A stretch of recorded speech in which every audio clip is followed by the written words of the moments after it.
So one of the first things I want to point out that a lot of people don't know, Jay, is like I knew you from the Tonight Show because you came out to L.A. in the mid '70s. Is that about right?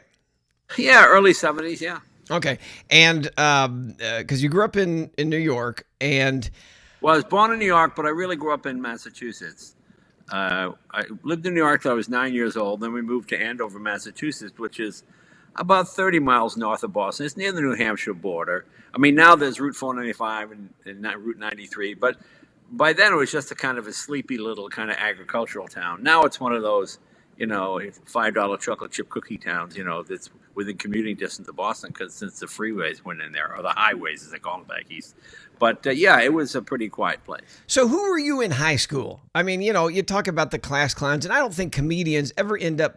They weren't the class clowns. Is that about right? Successful comics, you just don't hear that. No, that is completely wrong. Actually, I was a class clown. Really? What's interesting? I was lucky. I grew up I had very good teachers. I had teachers that were career teachers. Here in LA, people teach high school for 2 years and they write a screenplay. Or I'm just doing this again. I'm working on room 222, so I'm teaching for a couple of years.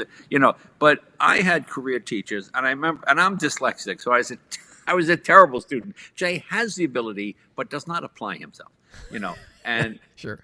so one day, Mrs. Hawks, who I thought was probably 70, but she's probably 30 when I was, 14 or 15. Right.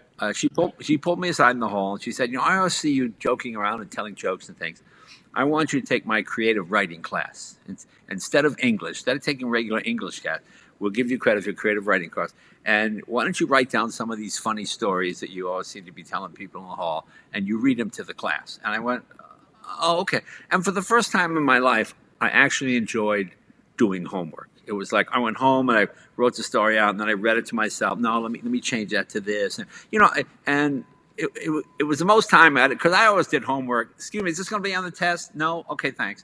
And that was my attitude. But this time I really enjoyed doing homework, and I went to class, and I got up and I read the story, and it's a kid's thing, so it got some laughs. It was okay.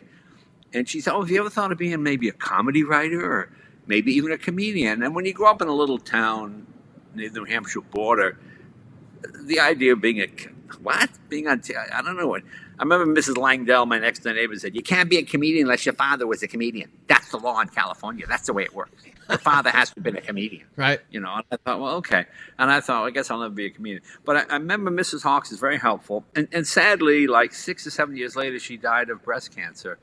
And I set up a scholarship for her for kids that are, a little different or maybe have some skill that's not readily visible.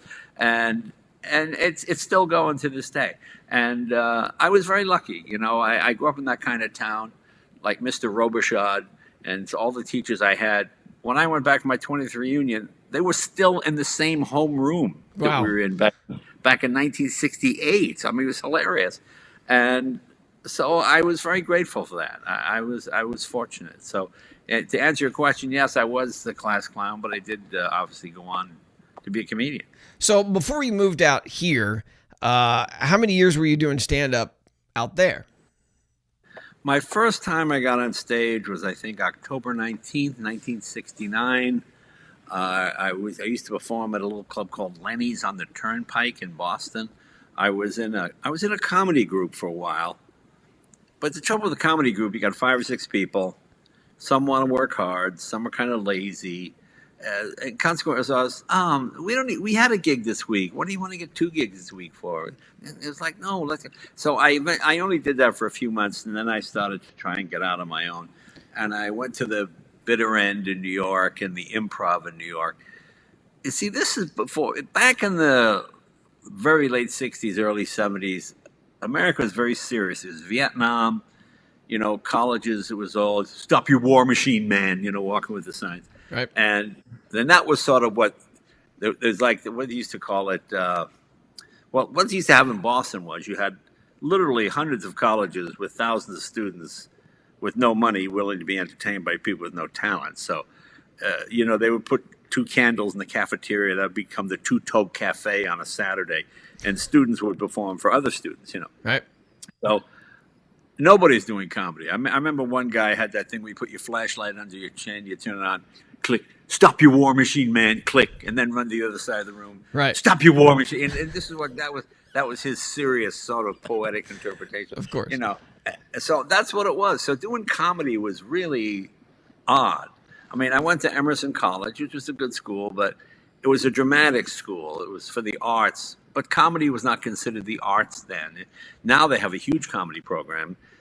Stephen Wright and a whole bunch of other people came out of there. But back when I was there, it didn't seem, nobody really took comedy as a profession seriously. So I didn't pay much attention. I was working gigs at night. I drive to New York almost every night of the week to try to get on the Improv and then drive back in time to be in class in the morning. And that's sort of how I got started. So what made you decide to come out here to L.A.? Well, what made me come out here was we all used to go to the Improv. And this is so funny because it's before VCRs, it's before cassette, before you could record a program. You're talking about the New York Improv, New York City one. Yeah, New York Improv. Mm-hmm. If somebody was on TV, you had to physically get to a TV at the time they were on, which seems ridiculous now. Right. But like when if a comedian was on the Tonight Show, or we go to the bar at the Improv at 11:30 and we turn it on and wait for the comedian to come on, And Johnny was still in New York. Right. Then I think in 71 or 72, that was the last nail in the coffin. Johnny decided to move the Tonight Show to California. He'd been coming here for years for 3, 4, 5 weeks at a time. Right. Then they decided to move the whole show to California. And that left a huge void because there was nothing in New York. Now there's been a resurgence. You got the Today Show and all kinds of TV shows coming out of New York City. But in the early 70s, everything just went to California. And we figured, well, the Tonight Show was really the only show to be on. I mean, we did Merv Griffin and Mike Douglas, but Tonight Show is the one that made you.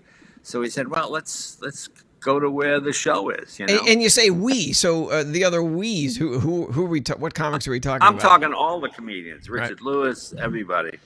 Mm-hmm. I remember one time, Sonny and Cher came into the Improv, and they were looking for comedians. And we all auditioned. We didn't get it. The only one that got it was Richard Lewis. We were so happy for Richard. Out of all you guys, it was Richard Lewis. Well, I'll tell you the story. It's so stupid. Okay. And so, because he was further along than most of us. I remember once I was in New Jersey at a gas station. I saw the Bergen County News on it. It showed local comedian. Oh, Richard Lowe. I'd love to meet this guy sometime. So I went to the Improv. Oh, you're the guy in the Bergen County News. So we got to be friends. And anyway, we all auditioned for Sonny and Cher. And then we heard Lewis got it. He got flown to California to be on Sonny and Cher. So, this is going to be great, Right. So I can't remember what night of the week Sonny and Cher was. It might have been a Saturday night. It shows you how things change. That was a big night for television. Oh. So we're all at the Improv at 8 or 9 o'clock, whatever time we're waiting for Richard Lewis to come on, And then we see a sketch where it's like 5 people dressed as the Fruit of the Loom people. And I think Richard was a tomato or something. And he kind of danced across. And we're all like, hey. Oh.